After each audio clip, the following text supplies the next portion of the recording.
Hello everyone, welcome to the channel statistica hub. तो हम 2021 के पेपर के ऊपर डिस्कशन कर रहे थे, तो उसको कंटिन्यू करते हैं। तो आज हम क्वेश्चन नंबर 41 से लेके 46 तक के डिस्कस करेंगे। लेट्स सी इनमें क्या गिवन था और कैसे इनको अप्रोच करना है। So let's start with question number 41। तो in question number 41 we are given like alpha, beta and gamma. These are three eigenvalues for some matrix M. Given that the matrix M equal to this thing, okay, this matrix is given as matrix M. इसके लिए हमें alpha beta gamma दे दिए. These are the eigenvalues. Now we are given that gamma equal to 1. Well, we are a matrix M. Its order is 3 cross 3. Okay, here we are given alpha, beta and gamma. These are basically the eigenvalues for M. Okay, after that we are given like gamma equal to 1. So we are left with alpha and beta.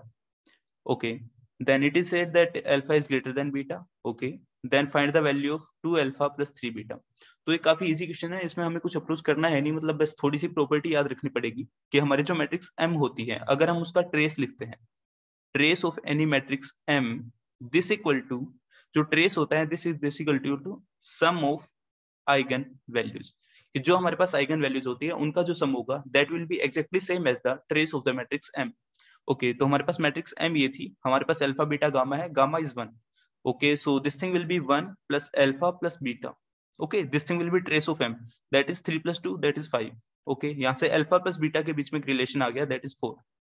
ठीक है, सबसे पहली condition जो हमें find out कर ली वो ये. उसके बाद सेकंड कंडीशन के ऊपर अगर मैं आऊं, तो सेकंड कंडीशन मेरे पास होती है कि अगर हम जो आइगन वैल्यूज थी इनका प्रोडक्ट ले लेता हूं. ठीक है, the product of eigenvalues this will be equal to determinant of our matrix A और हियर M.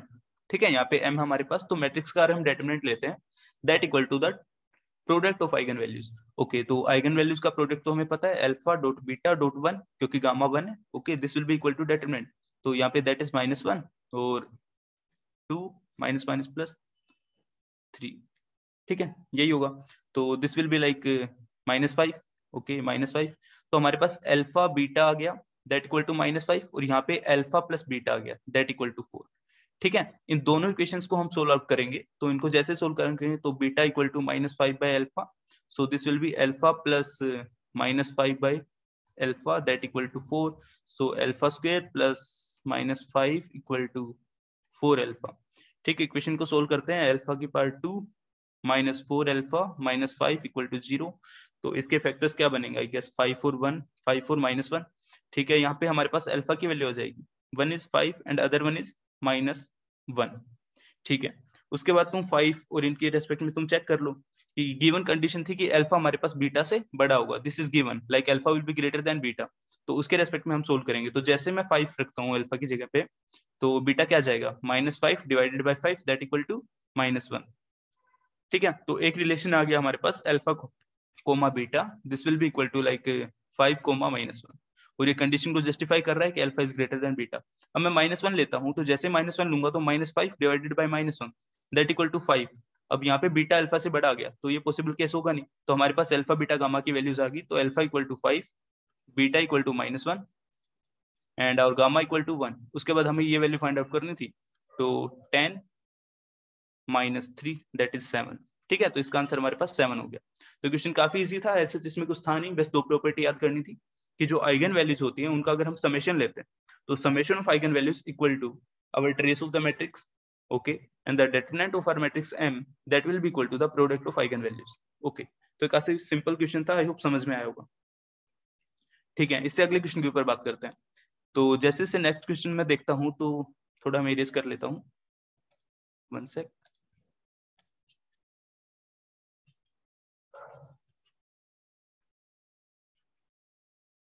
तो अगले क्वेश्चन में हमें क्या गिवन है? हमें समथिंग लाइक कोई मैट्रिक्स की फॉर्मेट में गिवन है. देखो, अलजेब्रा के क्वेश्चन काफी इजी आते हैं, ऐसा इतना टफ होता नहीं है, सिंपल सा होता है. बेसिक सी चीजें हमें याद रखनी पड़ेगी, और वो तो याद रखनी पड़ेगी. ठीक है, अगर वो याद नहीं की तो फिर क्वेश्चन होगा ही नहीं. तो सारा ही पेपर मतलब प्रॉपर्टी बेस आता है जनरली, अगर देखा जाए तो एकदम बेसिक चीजें अगर रिवाइज करके चलेंगे तो उनसे पेपर हो जाता है. ठीक है, तो अब हम अगले क्वेश्चन के ऊपर देखते हैं. तो यहाँ पे भी हमें एक मैट्रिक्स गिवन है, उसके बाद इसने बोला 2x2 की मैट्रिक्स है. ठीक है, उसके बाद इसने कुछ ऐसा बोला. ओके ओके ओके, ठीक है, इसके ऊपर बात करते हैं.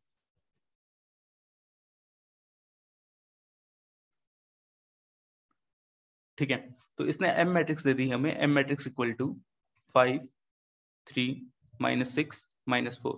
ओके, उसके बाद इसने बोला कि alpha equal to our determinant of m की पावर 4 - 6i। ठीक है, कुछ ये सोल्व करना है। उसके बाद इसने बोला कि अल्फा का स्क्वायर बताना। ठीक है, तो भैया आप इसको मैं कैसे करूं? तो सिंपल सा फॉर्मेट हम यूज कर लेते हैं, आइगन वैल्यू वाला पढ़ा है उसको यूज कर लेते हैं। तो मैं ले लेता हूँ m - lambda i this determinant equal to 0।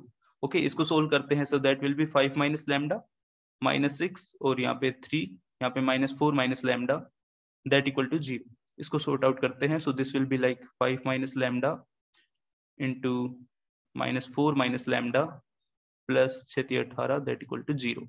Okay, इसको हम आगे सोल्व करते हैं। सो दिस विल बी -20 और -5 lambda plus 4 lambda plus lambda square plus 18 equal to 0।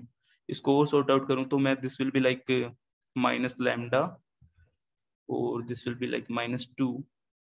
कहीं पे कैलकुलेशन मिस्टेक हो जाए तो देख लेना, अगर आंसर नहीं आया तो छोड़ दूंगा, पीछे भी छोड़ता हूँ कभी कभी बीच बीच में। तो मैंने इसको सॉर्ट आउट किया तो कुछ ये बन के आ गया। अगर मैं इसके रूट्स देखूं तो इसके रूट आएंगे लैम्डा इक्वल टू लाइक -1 और 2 आई गेस। हाँ, तो इसके वैल्यू जो आएंगे हमारे पास वो होगी -1 और 2। तो हमने देख लिया कि जो m मेरे पास मैट्रिक्स थी, m मैट्रिक्स, इसकी जो आइगन वैल्यूज मेरे पास सॉर्ट आउट हो गई दैट आर -1 और 2। ठीक है, अब सीधा इसके अंदर सॉर्ट आउट कर दो। ठीक है, इसका डेटमेंट निकालेंगे तो ऊपर वाली प्रॉपर्टी का यूज करेंगे जो हमने ऊपर बताई थी। ठीक है, तो हमें क्या निकालना है? Alpha equal to determinant of our m की पावर 4 - 6i। ठीक है, तो इसको इनका यूज करेंगे। तो अगर मैं m की वैल्यूज ले रहा था लाइक -1 और 2 आइगन वैल्यूज, ठीक है, तो अगर स्क्वायर करना चाहूंगा या 4 करना चाहूंगा तो 4 जैसे करेंगे तो m की पावर 4 के लिए अगर मैं देखूंगा दैट विल बी लाइक 1, 16। ठीक है, इनका हम यहाँ पे यूज कर लेंगे। तो m की power 4 - 6i that will be equal to 1 - 6। अगर ये वाली वैल्यू ले रहा हूँ तो मैं एक बार दूसरा फॉर्मेट क्या हो जाएगा? 16 - 6 दैट इक्वल टू 10 और यहाँ पे मेरे पास आ गया -5। ठीक है, अब प्रोडक्ट ऑफ आइगन वैल्यूज का हम यूज कर रहे हैं तो ऐसा जितनी डिफिकल्टी आएगी नहीं, पीछे वाली प्रॉपर्टी है। तो डेटरमिनेंट ले लेते हैं m की power 4 - 6i this will be equal to product of eigenvalues. ठीक है, ऊपर हमने देख चुके हैं ये चीज। ठीक है, मैंने इसके लिए निकाल ली ये वैल्यूज, इनका यूज करेंगे। So this will be our like -5 × 10 that equal to -15। ठीक है, तो हमने देखा है कि ऊपर वाली जो प्रॉपर्टी से ऊपर वाले क्वेश्चन में जो देखी थी उनका ही हमने यूज किया है। यहाँ पे हमने आइगन वैल्यूज निकाली है m के लिए। ओके, उसके बाद इसके लिए हमने सॉर्ट आउट किया। उसके बाद हमने क्या कर दिया? इसका डेटरमिनेंट निकाल लिया। वो क्या होता है? Product of eigen values. Eigen values हम ऊपर निकाल चुके हैं 1 और 16। ठीक है, m की निकाल के m की पावर 4 - 6i के लिए हमने सॉर्ट आउट किया। उसके बाद हमने देखा है कि इसका determinant product of eigen values होगा। सो -5 × 10 दैट इज -15 और हमें क्या निकालना है? अल्फा की पावर 2। सो अल्फा स्क्वायर विल बी 15 का स्क्वायर। बेसिकली -15 का स्क्वायर, यहाँ पे हम 15 का स्क्वायर लिख लेते हैं। मैंने कुछ गलत लिखा क्या? सॉरी, यहाँ पे आएगा -50। ठीक है, -50 आ गया तो -50 की पावर 2 दैट इक्वल टू 2500। ठीक है, यही हमारा आंसर है। तो ये वाला क्वेश्चन भी काफी इजी था। बस हमने क्या किया है? m की आइगन वैल्यूज निकाली है। उसके बाद हमने इसका यूज किया है कि m की पावर 4 - 6i इसकी आइगन वैल्यूज हमारे पास आ गई। ठीक है, आइडेंटिटी मैट्रिक्स है, डायरेक्ट यूज कर सकते हैं यहाँ पे हम इसका। उसके बाद हमने अल्फा के लिए इसके प्रोडक्ट को देख लिया कि जो आइगन वैल्यूज थी इनका प्रोडक्ट मैंने निकाल लिया दैट इक्वल टू लाइक -50। ठीक है, और स्क्वायर कर दिया तो दैट इज 2500। ठीक है, तो ये क्वेश्चन भी काफी इजी था, इसमें भी कुछ नहीं था। आगे चलते हैं। ओके, सो क्वेश्चन नंबर 43 अगर मैं देखना चाहूँ तो ये भी काफी सिंपल सा क्वेश्चन दिख रहा है। मतलब अगर कोई बिना सोल्व किए भी करना चाहे तो कर सकता है। ठीक है, काफी सिंपल सा क्वेश्चन दिख रहा है। इसने क्या बोला है कि हमें डबल इंटीग्रल दे दिया है। Double integral is like 1/4 - x dx dy। Okay, और जो रीजन दे रखा है this will be like 2 < x y 4। ठीक है, तो अब देखो सबसे पहली बात है डबल इंटीग्रल का आता है तो तुम्हें ऑर्डर देखना पड़ेगा कि किस ऑर्डर में मैं इसको सॉर्ट आउट करूं कि इजी हो जाए। तो अगर मैं पहले x के लिए इंटीग्रेट करता हूं तो मेरे को इसके लिए इंटीग्रेशन करना पड़ेगा, थोड़ा डिफिकल्ट पड़ जाएगा। तो क्यों ना हम y के लिए पहले कर दें। तो इसको मैं लिख देता हूँ इंटीग्रेशन 1/4 - x dy dx। ठीक है, अब देखो y को तुम x के ऊपर डिपेंड करवा दो, x को फ्री मूव करवा दो। तो x को अगर मैं फ्री मूव कराऊंगा तो 2 से लेके 4 और y कहां से? x से लेके 4 तक। सो यहाँ पे हो जाएगा x से लेके 4 और यहाँ पे हो जाएगा लाइक 2 से लेके 4। ठीक है, इसको हम सोल्व करेंगे तो this will be 1/4 - x 4 - x dx integration 2 to 4। ये कैंसिल हो गया, this will be like 4 - 2 that equal to 2। ठीक है, तो ये बहुत ही सिंपल क्वेश्चन था, इसमें कुछ नहीं था। अगर किसी को यहाँ पे मिस आउट हो गया होगी ये कहाँ से आया, सो दिस इज बेसिकली मैंने इंटीग्रल कर दिया y के रेस्पेक्ट में, तो ये वाली चीज कांस्टेंट रहेगी, तो ये हम बाहर लिख के लेके, और अंदर वाले का इंटीग्रल किया तो y लिमिट पुट कर दी x से लेके 4, सो 4 - x, ये कैंसिल आउट हो गया। ठीक है, काफी सिंपल क्वेश्चन था, कुछ भी नहीं करना था। तो पेपर मतलब काफी इजी फॉर्मेट पे भी आता है, तो ऐसा नहीं है कि अगर तुमने नहीं पढ़ा या फिर प्रैक्टिस नहीं है तो मतलब ये है कि मतलब पढ़ लो थोड़ा बहुत, अभी भी 1.5 महीना बचा है, चीजें हो सकती है। Okay, let's start on question number 44। तो ये भी काफी इजी क्वेश्चन दिख रहा है मेरे को, अगर मैं इसको देखना चाहूँ तो। ट्रिपल इंटीग्रल दे रखा है, अल्फा की वैल्यू फाइंड आउट करनी, थोड़ा सा मतलब कैलकुलेशन पार्ट दे देते हैं, एज सच और कुछ नहीं है इसमें। तो इसमें क्या गिवन है हमें, integration integration integration X Y Z D X D Y D Z. ठीक है, किसी के भी रेस्पेक्ट में करना स्टार्ट करो, लेकिन दूसरी टर्म को क्या रखेंगे, कांस्टेंट। ठीक है, तो यहाँ पे क्या गिवन है कि हमारे पास 0 से x x y y z 1। Okay, इसको इंटीग्रेट करना स्टार्ट करें तो मैं क्या ले लूं, सबसे पहले x के रेस्पेक्ट में ले लेते हैं। तो अगर x के रेस्पेक्ट में लेंगे तो x कहां से कहां तक मूव करेगा, 0 से लेके y तक, तो x 0 से लेके y तक मैंने मूव करवा दिया। ठीक है, अब अगर मैं देखूं z के ऊपर, किसके ऊपर, y के ऊपर देखते हैं। तो y के ऊपर देखेंगे तो y कहां से कहां तक जाएगा, y कहां से कहां तक जाएगा, कहां पे है, ये रहा मेरे पास, y z तक जाएगा, है ना।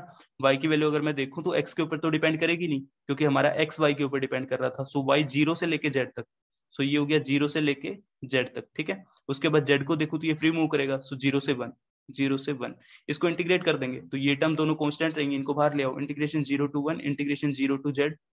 ठीक है, और ये वाई जेड, और यहाँ पे एक्स स्क्वायर डिवाइडेड बाई 2, 0 से y D Y D Z. ठीक है, y पुट ऑन करेंगे तो y पुट ऑन कर लो, 0 से लेके 1, 0 से लेके z, और y z, और y की पावर 2 divided by 2 D Y D Z. ठीक है, तो काफी सिंपल सा हो रहा है, मतलब 1/2 को बाहर ले आता हूँ, सो 1/2 इंटीग्रेशन इंटीग्रेशन 0 से लेके z, और 0 से लेके 1, और यहाँ पे क्या बन गया, y की पावर 3, तो लाइक मैं सीधा इंटीग्रेट करके लिख देता हूँ, y की पावर 3 है तो y की पावर 4 डिवाइडेड बाई 4, 0 से लेके z, और डी जेड। ठीक है, अब इसमें वापस पुट ऑन कर दो तो y/8, 1/8 इंटीग्रेशन 0 to 1, y की पावर कितनी होगी, सॉरी सॉरी z की पावर होगी, यहाँ पे z और था एक टर्म मैं मिस आउट कर गया, this will like z dot z की पावर कितनी हो जाएगी, 4, है ना, 4 है ना, हाँ 4 डी जेड। तो वापस इंटीग्रेट करेंगे तो 1/8 इंटू 1/5, दैट इज 1/40। ठीक है, कुछ मिस आउट हो गया हो तो शायद मिस आउट हो गया मेरे से, जितना कैंसिल आउट नहीं हो रही है। ठीक है, तो मतलब इसको कैलकुलेट कर लेना, मैं यहाँ पे छोड़ रहा हूँ। तुम बस इंटीग्रेशन की लिमिट्स तुमने देख ली होंगी, 0 से 1 जेड के लिए जाएगी, 0 से जेड वाई के लिए जाएगी, 0 से वाई एक्स के लिए जाएगी। ठीक है, अगर तुमने किसी भी एक वेरिएबल की लाइक एक्स की अगर तुमने वाई पे डिपेंड करवा दी है तो वाई एक्स से तो इंडिपेंडेंट होगा। ठीक है, ये याद रखना है। ये कुछ मिस्टेक हो गया है यहाँ पे, कौन सा फैक्टर मैं मिस आउट कर गया देख लेना। तो काफी सिंपल था, बस 3 बार इंटीग्रल करना है, और एग्जैक्ट मतलब डिटो टू द पॉइंट जाना है, कुछ नहीं करना है इसमें। ठीक है, ये कैंसिल आउट नहीं हो रहा, तो शायद कैंसिल आउट होगा तभी आंसर आएगा, तो इसको चेक कर लेना। ठीक है, आगे चलते हैं क्वेश्चन नंबर 45 के ऊपर। ठीक है, तो अगर मैं क्वेश्चन नंबर 45 को देखना चाहूँ तो ये भी काफी इजी सा क्वेश्चन दिख रहा है।